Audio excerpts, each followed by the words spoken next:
Hello, welcome to my channel. இன்றைக்கி இந்த வீடியோவில் வந்துட்டு cost of living in Canada தான் பார்க்க போகிறோம். அதாவது வந்துட்டு கனடாவில் ஒரு மாதத்துக்கு என்னெல்லாம் செலவாகுது, எவ்வளோ செலவாகுது அப்படிங்கிறத கொஞ்சம் டீட்டெயில்டாக பார்க்க போகிறோம். அது மட்டும் இல்லாமல் கனடாவுக்கு புதுசாக வரீங்க அப்படின்னா நீங்கள் வந்து எவ்வளோ சேலரி எக்ஸ்பெக்ட் பண்ணலாம், என்னெல்லாம் இங்கே சேலரி ரேஞ்சஸ் இருக்குது அப்படிங்கிறதையும் இந்த வீடியோவில் பார்க்கலாம். ஸோ ஃபர்ஸ்ட் அண்ட் ஃபார்மோஸ்ட் வந்து நம்ம சேலரியிலேருந்து மெயினாக எடுத்து வைக்கிற மேஜரான ஒரு சங்க் என்னன்னு பார்த்தீங்கன்னா ஹவுசிங்க்கு தான். அதாவது வந்து நம்ம சேலரியிலேருந்து 40 to 60% வீடு ரெண்ட் ஒரு மார்க்கேஜுக்குன்னே நம்ம தனியாக எடுத்து வைக்க வேண்டியதாக இருக்குது. இப்போ வந்து பார்த்தீங்கன்னா நான் வந்து கம்பேரிசனுக்கு வந்து நான் டொரண்டோ தான் எடுக்கிறேன். டொரண்டோவில் வந்துட்டு வாட்டர் ஃப்ரண்ட்டாக இருக்கட்டும், டவுன் டவுனாக இருக்கட்டும், இல்லை வந்து மிட் டவுனாக இருக்கட்டும், எங்கே பார்த்தாலுமே விலை ஏறி போயிடுச்சு. ஸோ 1 bedroom அப்பார்ட்மெண்ட்டே வந்து டொரண்டோவில் வந்துட்டு 2000 to 2500 ரேஞ்சில் வருது. 2 bedroom அப்பார்ட்மெண்ட் நீங்கள் பார்த்தீங்கன்னா 3000 to 3500 வரைக்கும் வருது. இப்போ இதே வந்து நீங்கள் வந்து டொரண்டோவை விட்டு கொஞ்சம் வெளியே வந்தீங்க, சிட்டியை விட்டு கொஞ்சம் வெளியே வந்தீங்க அப்படின்னா நீங்கள் வந்து கொஞ்சம் ஹவுசஸாகவே வந்து ரெண்ட்டுக்கு வந்து எடுக்கலாம். ஸோ ஹவுசஸாக ரெண்ட் பண்ணும்போது வந்து நமக்கு வந்து என்ன அட்வான்டேஜ் இருக்குன்னு பார்த்தீங்கன்னா, நமக்கு வந்து கம்பேரிட்டிவ்லி கொஞ்சம் விலையும் கொஞ்சம் கம்மியாக இருக்கும். ஏன்னா நம்பர் ஆஃப் ரூம்ஸ் வந்து நிறையா இருக்கும் இல்லையா. ஸோ இப்போ வந்து மோஸ்ட் ஆஃப் த ஹவுசஸ் இங்கே பார்த்தீங்கன்னா வந்துட்டு 3 bedroom ஹவுசஸாக தான் இருக்கும். ஸோ அப்போ நமக்கு வந்து 3 bedroom கிடைக்கும், 2 washrooms கிடைக்கும், பேஸ்மெண்ட் கிடைக்கும், அண்ட் கராஜ் கூட கிடைக்கும். ஸோ அப்படி இருக்கும்போது நம்ம ஹவுசஸாக ரெண்ட் பண்ணும்போது ஹவுசஸோட ஆவரேஜ் ரெண்ட் பார்த்தீங்கன்னா வந்து 2300 to 2500. இந்த மாதிரி ஹவுஸ் கான்செப்ட் போகிறது வந்து ஸ்டூடெண்ட்ஸுக்கு வந்து கொஞ்சம் யூஸ்ஃபுல்லாக இருக்கும். ஏன் சொல்கிறேன்னா வந்துட்டு ஷேர்ட் அகாமடேஷன் வரும்போது நமக்கு வந்து பே பண்ணுற அமௌண்ட் வந்து கொஞ்சம் கம்மியாகும். ஸோ ஸ்டூடெண்ட்டாக வரவங்க எல்லாருமே மோஸ்ட்லி வந்து ஹவுசஸ் தான் ப்ரிஃபர் பண்ணுவாங்க, யூனிவர்சிட்டி பக்கத்துலேயே இருக்கிற மாதிரி. ஹோம் இன்சூரன்ஸும் இங்கே எடுக்கணும்.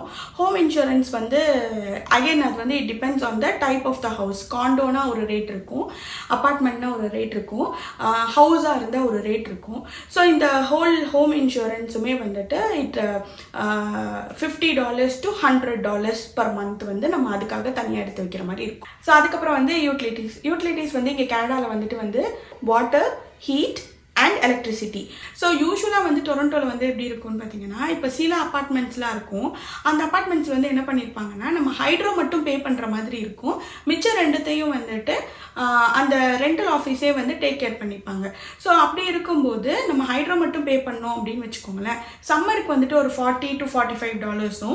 வின்டர் அப்போ நம்ம ஹீட்டர்ஸ் போடுவோம் இல்லையா. ஸோ அப்போ ஹீட்டர்னால நமக்கு எலக்ட்ரிசிட்டி கொஞ்சம் ஜாஸ்தி ஆகும். ஸோ அப்போ வின்டர் டைமில் வந்துட்டு $70 to $100 ஆகும். சில காண்டோஸில் வந்து என்ன பண்ணுவாங்கன்னா, மூணுத்தையுமே வந்து நம்ம தான் பே பண்ணுற மாதிரி இருக்கும்.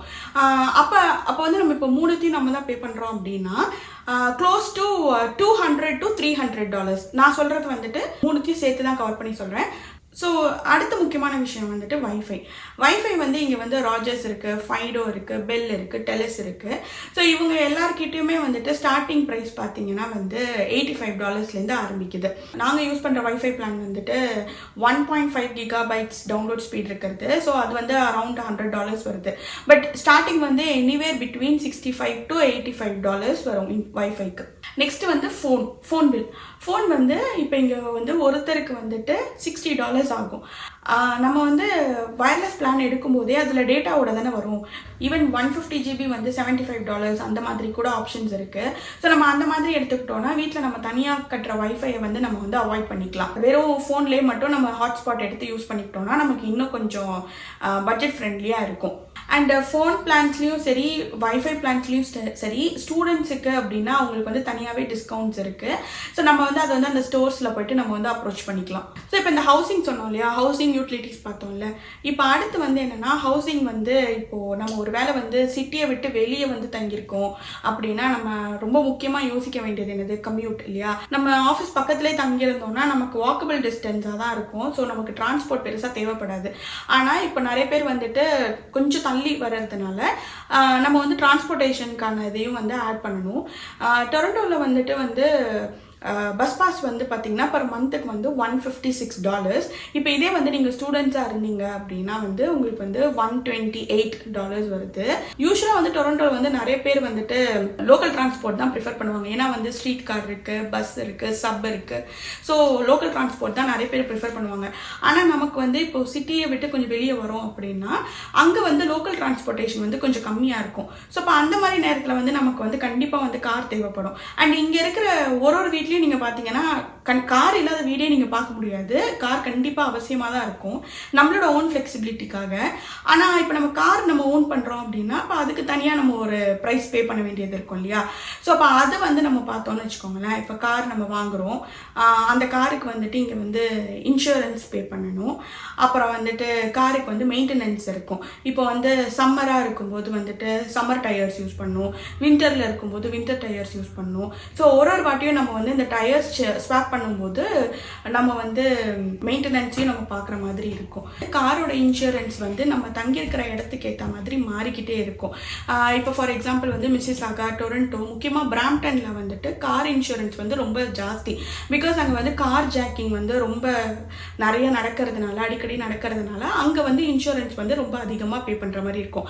ஸோ அப்படி பார்த்தோன்னா கார் இன்சூரன்ஸுக்கு மட்டுமே $250 to $500 வந்து நம்ம பே பண்ணுற மாதிரி இருக்கும் பர் மந்த். அதோட இல்லாமல் காருக்கு இஎம்ஐ கட்டுவோம் இல்லையா, அது வந்து it depends on the model of the car and நம்ம எவ்வளோ இயர்ஸ் எடுத்திருக்கோம் அப்படிங்கிறத பொறுத்து. அதுக்கப்புறம் வந்து மெயின்டெனன்ஸ், நான் சொன்ன மாதிரி காருக்கு தனியாக நம்ம மெயின்டெனன்ஸ் ப்ளஸ் வந்து கேஸ். இப்போ இது எல்லாத்தையும் சேர்த்து காருக்காக மட்டும் நம்ம வந்து பட்ஜெட்டில் எடுத்து வைக்க வேண்டிய அமௌண்ட் என்னன்னு பார்த்தீங்கன்னா $1,000 to $1,500. அண்ட் இன்னொரு முக்கியமான ப்ராப்ளம் வந்து டொரண்டோவில் எல்லாரும் ஃபேஸ் பண்ணுறது என்னன்னு பார்த்தீங்கன்னா பார்க்கிங் வந்து சில அப்பார்ட்மெண்ட்ஸில் வந்துட்டு அண்டர் கிரவுண்ட்லேயே பார்க்கிங் ஃபெசிலிட்டி இருக்குது. அப்படி இல்லைனா அதுக்கு தனியாக ஃபெசிலிட்டிஸ் இருக்குது. அப்படி பார்க்கும்போது வந்துட்டு பார்க்கிங்க்கு வந்து பர் மந்த்துக்கு வந்து $150 to $400 ஆகுது. அண்ட் இந்த இப்போ நான் சொன்ன இந்த அமௌண்ட்டு கூட வந்துட்டு லொக்கேஷனுக்கு லொக்கேஷன் மாறிட்டே தான் இருக்கும். ஸோ நம்ம இந்த பார்க்கிங்கான இருக்கிற ஃபீஸையும் வந்துட்டு நம்ம இந்த பட்ஜெட்டில் வந்து ஆட் பண்ணணும். இப்போ வந்து நீங்கள் வந்து கேஸ் ஃபில் பண்ண போகிறீங்க அப்படின்னா வந்து உங்களுக்கு கேஸ் பட்டின்னு ஒரு ஆப் இருக்குது. ஸோ அந்த கேஸ் பட்டியில் நீங்கள் வந்து என்ன பண்ணலாம்னா உங்களோட லொக்கேஷனை நீங்கள் என்ட்ரு பண்ணிட்டீங்கன்னா உங்களோட நெய்பர்ஹுட்டில் இருக்கிற கேஸ் ஸ்டேஷன்ஸில் எங்கே வந்து லோயஸ்ட் ப்ரைஸ் இருக்குது அப்படின்னு சொல்லி காட்டும். ஸோ நீங்கள் ஒரு வாட்டியும் வந்து கேஸ் ஃபில் பண்ணும்போது இந்த ஆப்பை நீங்கள் பார்த்துட்டு நீங்கள் அங்கே போய் பண்ணிக்கலாம். இதுவும் வந்து ஒரு பட்ஜெட் ஃப்ரெண்ட்லி டிப் தான். இது எல்லாத்தையும் தாண்டி வந்து ரொம்ப முக்கியமான விஷயம் வந்து க்ராசரிஸ் தானே ரொம்ப எசென்ஷியல். ஸோ இப்போ ஒரு ஃபேமிலி ஆஃப் 2 இருக்காங்க அப்படின்னா அகைன் க்ராசரி வந்து ஒரு ஃபேமிலிக்கு ஏற்ற மாதிரி மாறிட்டு இருக்கும். பட் நான் ஆவரேஜாக சொல்கிறேன், $400 to $500 ஆகும் க்ராசரி பர் மந்த். ஸோ இது வந்து அகெயின் நீங்கள் வந்து என்ன பண்ணலாம் அப்படின்னு பார்த்தீங்கன்னா கொஞ்சம் பட்ஜெட் ஃப்ரெண்ட்லியாக இருக்கணுங்கிறதுக்காக நிறையா வந்து ஃப்ளையர்ஸ் கொடுப்பாங்க. ஸோ நீங்கள் மேபி வந்து எந்தெந்த ப்ராடக்ட் எந்தெந்த கடையில் வந்துட்டு சீப்பாக இருக்குது, அஃபோர்டபுளாக இருக்குது அப்படின்னு பார்த்துட்டு அதுக்கேற்ற மாதிரி நம்ம வாங்கினோன்னா கொஞ்சம் கம்மி பண்ணலாம். ஸோ இதுக்கு ஒரு ஆப் இருக்குது, ஃப்ளிப்னு ஒரு ஆப் இருக்குது. அந்த ஆப்பில் வந்துட்டு நீங்கள் உங்களோட லொக்கேஷனை போட்டிங்க அப்படின்னா உங்கள் லொக்கேஷனுக்கு சரௌண்டிங்கில் இருக்கிற எல்லா கடையோட ஃப்ளையர்ஸும் அதில் வரும். ஸோ அந்த ஃப்ளையர்ஸை நீங்கள் வந்து அதை பார்த்து வந்து நீங்கள் வந்து உங்களுக்கு என்ன ப்ராடக்ட் வேணுமோ எங்கே அது அஃபோர்டபுளாக இருக்குன்னு பார்த்துட்டு நீங்கள் அதுக்கேற்ற மாதிரி வாங்கிக்கலாம். ஸோ இது வந்து ஒரு ஆப்ஷன். இப்போ இதே வந்து ஃபேமிலி ஆஃப் 3 இருக்கீங்கன்னு வச்சுக்கோங்களேன், உங்களோட க்ராசரிஸ் வந்து எப்படி இருக்கும் அப்படின்னு பார்த்தீங்கன்னா ஒரு $700 to $800 பர் மந்த் வந்து வர மாதிரி இருக்கும். ஸோ பேபி இருக்காங்க அப்படின்னு வச்சுக்கோங்களேன், இப்போ பேபிக்கு எக்ஸ்பென்சஸ் இருக்கும் அண்ட் அதையும் நம்ம கவர் பண்ணணும் இல்லையா? ஸோ அதுக்கு வந்து என்னென்னா வந்து இப்போ பேபிக்கு வந்து டைப்பராக இருக்கட்டும், வைப்ஸாக இருக்கட்டும், டாய்ஸாக இருக்கட்டும், க்ளோத்ஸாக இருக்கட்டும், ஃபார்முலாவாக இருக்கட்டும், இது எல்லாத்துக்கும் சேர்த்து ஒரு $500 to $600 ஆகும். அப்புறம் சைல்டு கேரில் ஒரு முக்கியமானது வந்துட்டு day care facility. So day கேருக்கும் வந்துட்டு மாதத்துக்கு வந்து ஒரு $1,000 வந்து நம்ம இன்க்ளூட் பண்ணிக்கலாம். இது தவிர வந்து மிஸ்லேனியஸும் இருக்குது. இப்போ மிஸ்லேனியஸ்னு எடுத்துக்கிட்டோம்னு வச்சுக்கோங்களேன், இதில் வந்து இப்போ நம்ம என்னைக்காவது வந்து வெளியில் போய் சாப்பிட்ணுன்னு நினைக்கிறோம் அப்படின்னா ஒரு டின்னருக்கு ஃபார் எக்ஸாம்பிள் நம்ம ஊபரில் ஆர்டர் பண்ணுறோன்னு வச்சுக்கோங்களேன் ஃபார் அ கப்பிள், அது வந்து ஒரு $50 to $60 ஆகுது. இப்போ இதே வந்து ஒரு 5 ஃபைன் டைனிங் ரெஸ்டாரண்ட்டுக்காக நம்ம வெளியில் போனோம் அப்படின்னா அது வந்து க்ளோஸ் டு ஒரு $100 to $150 ஆகுது. ஒரு வெளியில் நம்ம வந்து ஃபுட்டு ஆர்டர் பண்ணுறதே வந்துட்டு இங்கே ரொம்ப expensive. And on top of that நீங்கள் வந்துட்டு உங்களுக்கு நீங்கள் ஏதாவது க்ளோதிங் வாங்குறீங்க ஆர் உங்களோட பர்சனல் கேர் ஏதாவது இருக்குது, என்டர்டைன்மெண்ட் இருக்குது. ஸோ இது எல்லாத்தையும் சேர்த்து இந்த மிஸ்லேனியஸ் பேங்க் சார்ஜஸ், நம்ம நெட்ஃப்ளிக்ஸ்க்கு பண்ணுற சப்ஸ்கிரிப்ஷன், அமேசான் ப்ரைம், அமேசானில் வாங்குறது, ஸோ இப்போ இது எல்லாமே மிஸ்லேனியஸில் தான் நான் சொல்லுவேன். இதுக்கு வந்து நம்ம வந்து ஒரு $500 இதுக்கு நம்ம ஆட் பண்ணிக்கணும். கனடாவில் வந்து ஹெல்த் கேர் வந்து பப்ளிக்லி ஃபண்டட். ஸோ நம்ம வந்து ஃப்ரீ ஆஃப் காஸ்ட் தான். ஆனால் ப்ரிஸ்கிரிப்ஷன் ட்ரக்ஸ் எல்லாம் வந்து ஃப்ரீயாக வாங்க முடியாது, அதுக்கு நம்ம பே பண்ணுற மாதிரி தான் இருக்கும். உங்ககிட்ட வந்துட்டு கம்பெனியில் வந்து தேர்ட் பார்ட்டி இன்சூரன்ஸ் ஏதாவது வச்சுருந்தாங்கன்னா ப்ரிஸ்கிரிப்ஷன் ட்ரக்ஸ் கவர் ஆகும். அப்படி இல்லைன்னா நம்ம தான் எக்ஸ்ட்ரா பே பண்ணுற மாதிரி இருக்கும். இப்போ நம்ம இதை வந்து டோட்டலாக ஆட் பண்ணி பார்த்தோம்னா, ஸ்டூடெண்ட்டாக இருந்தீங்கன்னா அப்ராக்சிமேட்லி $1,300, ஃபேமிலி ஆஃப் 2க்கு $4,500, உங்களுக்கு ஒரு பேபியும் இருந்தாங்க அப்படின்னா $6,500 ஆகுது. ஸோ இப்போ இந்த அளவுக்கு எக்ஸ்பென்சஸ் ஆகுது அப்படின்னா இப்போ ஒருத்தவங்களுக்கு எவ்வளோ சேலரி கிடைக்கும் அப்படின்னு நீங்கள் பார்த்தீங்கன்னா, இங்கே வந்து நம்ம சேலரியை வந்துட்டு ஒரு ரேஞ்சாக பிரிக்கலாம். இப்போ வந்து ஃப்ரெஷர், மிட் சீனியர், சீனியர், அப்புறம் எக்ஸிக்யூட்டிவ் லெவலில். ஸோ இப்போ ஆவரேஜாக வந்துட்டு ஃப்ரெஷராக வரீங்க அப்படின்னா நீங்கள் வந்து $50,000 to $70,000 நீங்கள் வந்து எக்ஸ்பெக்ட் பண்ணலாம். மிட் சீனியர் ரோலில் இருக்கீங்க அப்படின்னா நீங்கள் வந்து ஒரு $80,000 ஒரு $95,000 வரைக்கும் நீங்கள் வந்து எக்ஸ்பெக்ட் பண்ணலாம். அந்த சீனியர் ரோலில் இருக்கீங்க அப்படின்னா ஒரு $100,000 $120,000 வரைக்கும் நீங்கள் வந்து எக்ஸ்பெக்ட் பண்ணலாம். நீங்கள் வந்து எக்ஸிக்யூட்டிவ் லெவலில் இருக்கீங்க அபவ் ஒரு $130K வந்து நீங்கள் வந்து எக்ஸ்பெக்ட் பண்ணலாம். அப்போ வந்து இந்த மந்த்லி எக்ஸ்பென்சஸ்லாம் எப்படி நம்ம ஊர் மாதிரி வந்து மந்த்லி இங்கே சேலரி வந்து பே பண்ணுவாங்களா அப்படின்னு பார்த்தீங்கன்னா, இங்கே வந்து சேலரி வந்து மந்த்லி கான்செப்ட் கிடையாது, இங்கே வந்து பை வீக்லி கான்செப்ட் தான். அண்ட் நான் சொன்ன மாதிரி ஒன்டாரியோவில் வந்து டாக்ஸ் ப்ராக்கெட் வந்து 30%.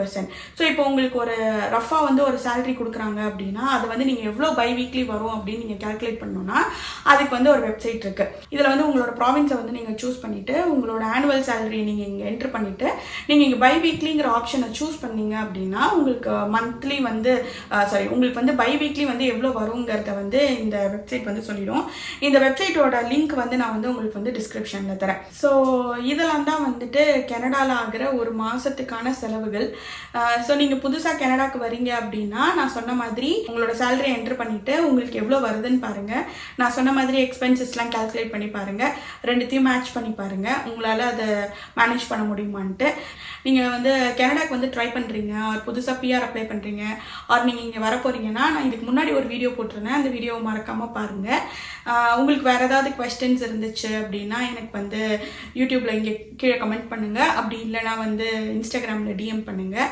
இந்த வீடியோ உங்களுக்கு பிடிச்சிருக்கும்னு நினைக்கிறேன், ஹெல்ப்ஃபுல்லாக இருந்திருக்கும்னு நினைக்கிறேன். பிடிச்சிருந்தா லைக் பண்ணுங்கள், ஷேர் பண்ணுங்கள், மறக்காமல் சப்ஸ்கிரைப் பண்ணுங்கள். நான் உங்களை வேறு வீடியோவில் பார்க்குறேன். Bye bye.